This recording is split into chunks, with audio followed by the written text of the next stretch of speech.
katauhan ng Antikristo.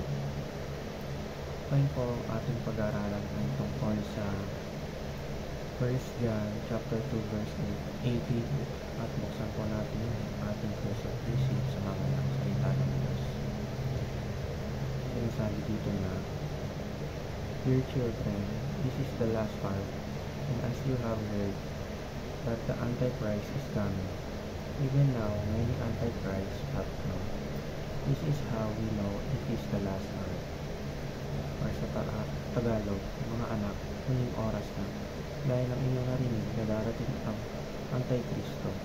Kahit ngayon ay lumitaw na ang maraming Antikristo, kaya nalalaman natin huling oras na. Teaching number 1.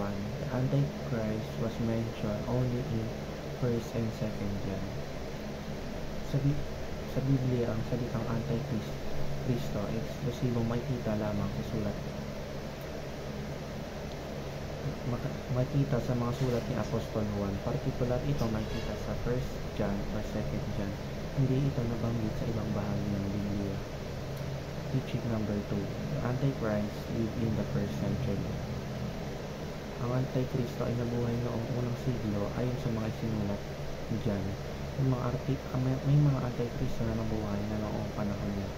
Partikular ito na unang siglo na nagpapakita na ang konsepto ng Antikristo ay hindi lang para sa hinaharap. Teaching number 3. The Antichrist is not to be feared.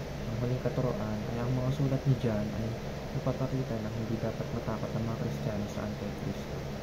Ang mga mananampalataya ay may katiwala kay Kristo at sa kanyang tagumpay laban sa kasamaan. Application number 1. Study the Bible exegetically. Dapat suriin ang nilalaman ng Biblia batay sa original na itong konteksto. Gamitin natin ang tamang interpretasyon upang maiwasan ang maniunawa o kahulugan. Application number 2. Avoid reading exegetically. Huwag tayong magdagdag ng sariling pananaw o opinyon sa sinasabi ng Biblia. Ang pagbasa ay dapat nakabatay sa kung anong talaga ang sinasabi nito. Hindi ito sa pansariling interpretasyon natin. Application number 3. Be confident of the triumph of Christ in His Great Commission. Bilang mga Kristiyano, dapat tayong magpakatatag at magkaroon ng pananampalataya sa tagumpay ni Kristo laban sa kasamaan, kasama na ang katuparan ng kanyang misyon na magdala ng kaligtasan sa ating sanlibutan. Yun lamang po ang aking devotions. Maraming salamat.